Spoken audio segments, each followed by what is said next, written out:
Assalamualaikum warahmatullahi wabarakatuh. Waalaikumsalam warahmatullahi wabarakatuh. Alhamdulillahi rabbil alamin wassalatu wassalamu ala asrafil anbiya'i wal mursalin sayyidina wa maulana Muhammadin wa ala alihi wa sahbihi ajmain, amma ba'd. Yang saya hormati ibu-ibu majelis ta'lim, mu'alaf yang dirahmati oleh Allah.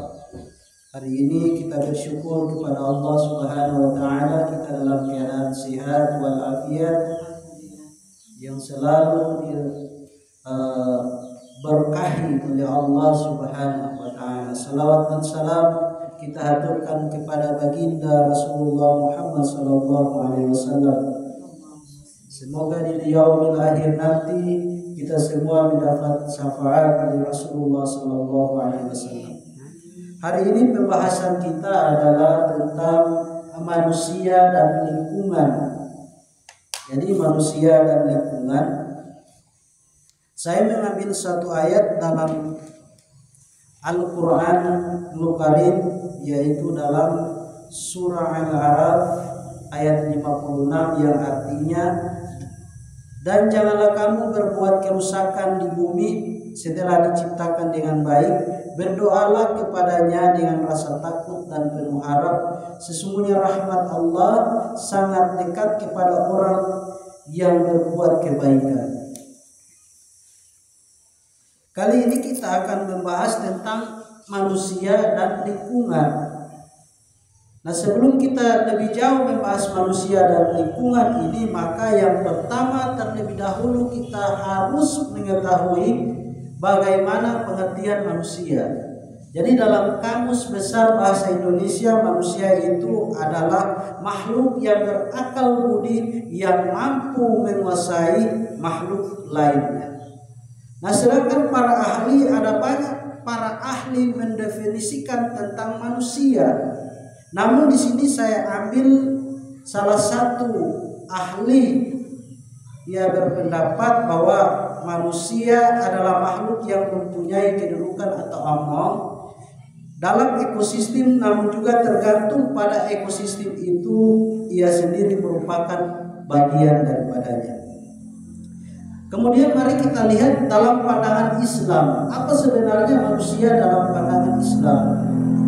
Manusia dalam pandangan Islam adalah makhluk yang diberikan amanah oleh Allah Subhanahu wa taala untuk tinggal di lingkungannya, mengelola lingkungannya, menjaga lingkungannya, dan melestarikan lingkungannya.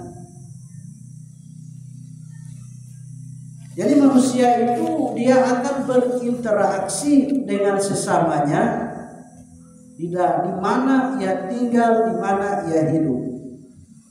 Nah, kemudian pengertian lingkungan. Lingkungan itu adalah kombinasi antara fisik yang mencakup keadaan seperti sumber daya alam seperti tanah, air, energi surya, mineral, serta flora dan fauna yang tumbuh di atas tanah maupun di dalam lautan.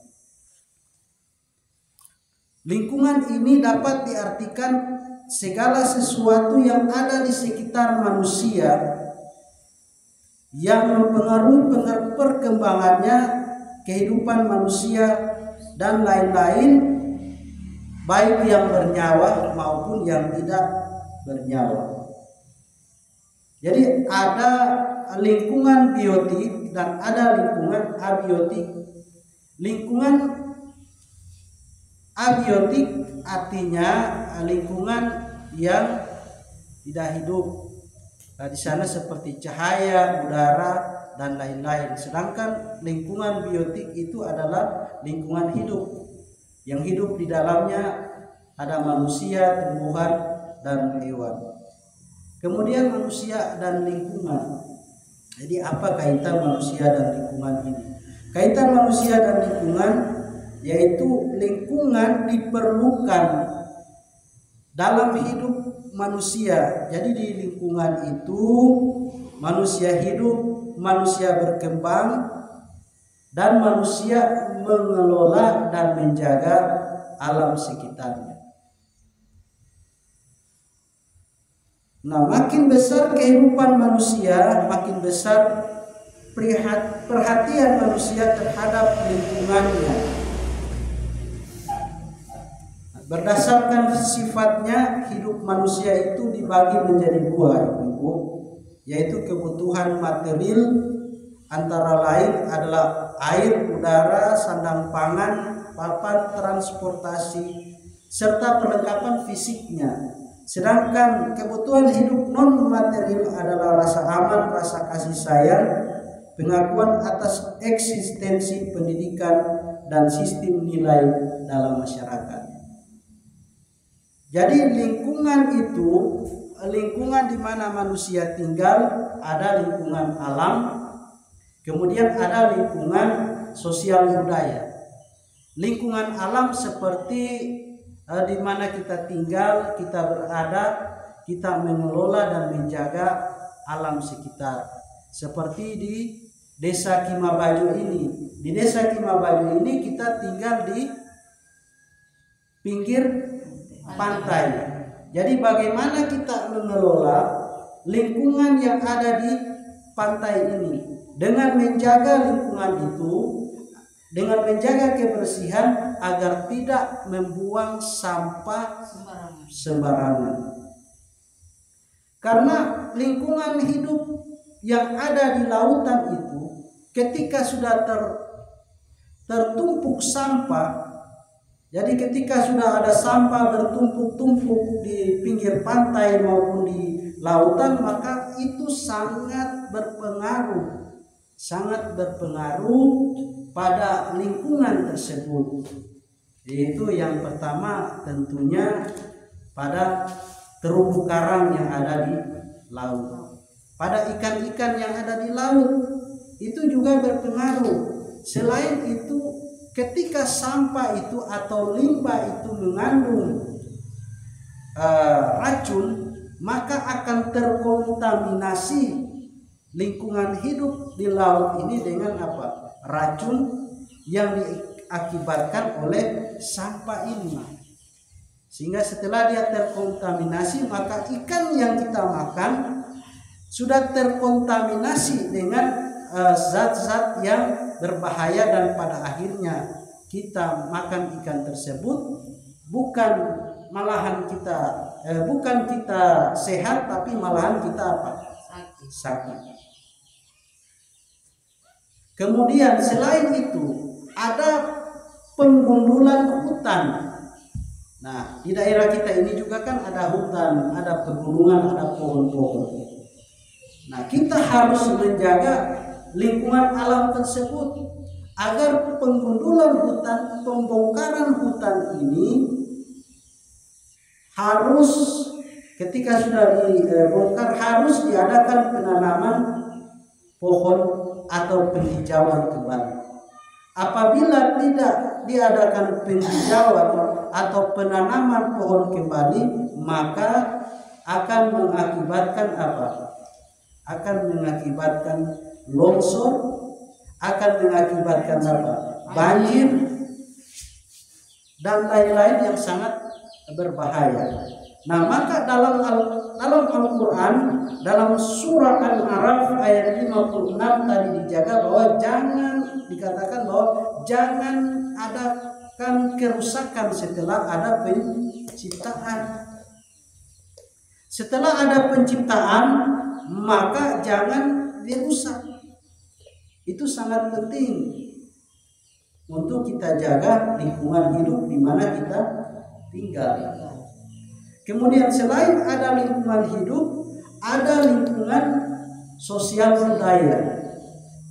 Nah, yang dimaksud dengan hubungan sosial budaya ini adalah di mana kita tinggal, kita bergaul dengan lingkungan tersebut. Kita bergaul, beradaptasi dengan lingkungan di mana kita tinggal. Nah, itu penting. Ada pernyataan seperti ini. Jika kita tinggal di lingkungan yang buruk, akan terbiasa dengan kehidupan yang buruk, maka sifat kita juga akan menjadi buruk. Jika kita tinggal di lingkungan yang baik,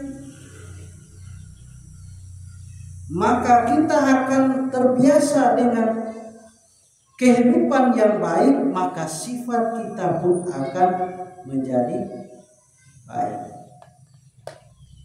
Nah, bagaimana kalau kita tinggal di satu lingkungan yang kita beradaptasi dengan lingkungan tersebut, yang baru kita tempati di lingkungan itu, yang kehidupannya sehari-hari dalam lingkungan tersebut itu memiliki banyak masalah.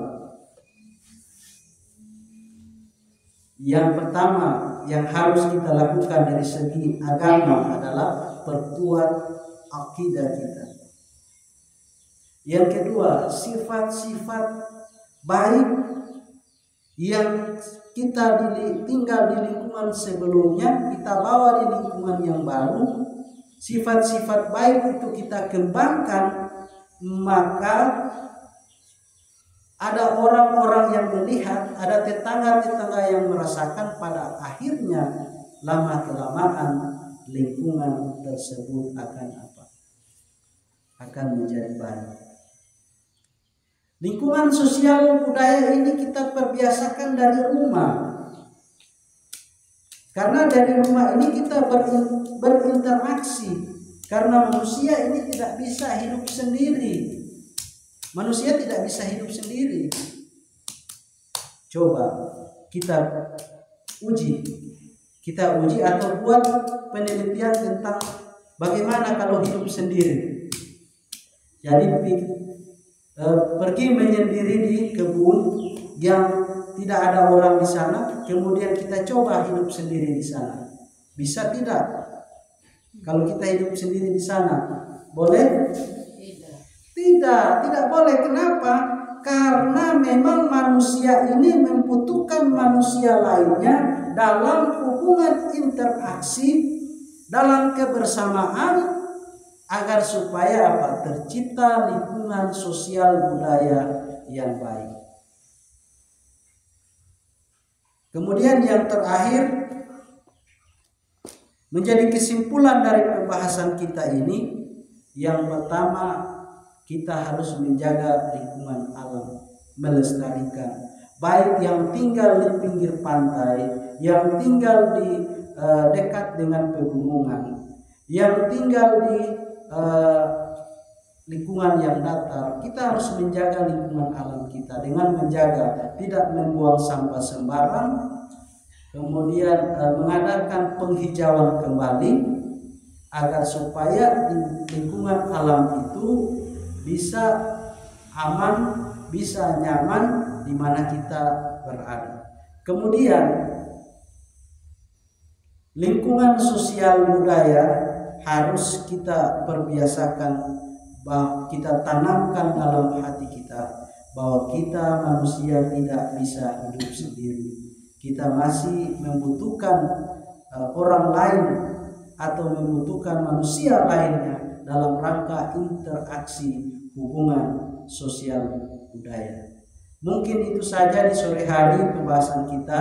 Di sore hari ini pembahasan kita. Mudah-mudahan kita boleh paham tentang pembahasan tentang manusia dan lingkungan. Wabillahi taufiq wal hidayah. Wassalamualaikum warahmatullahi wabarakatuh.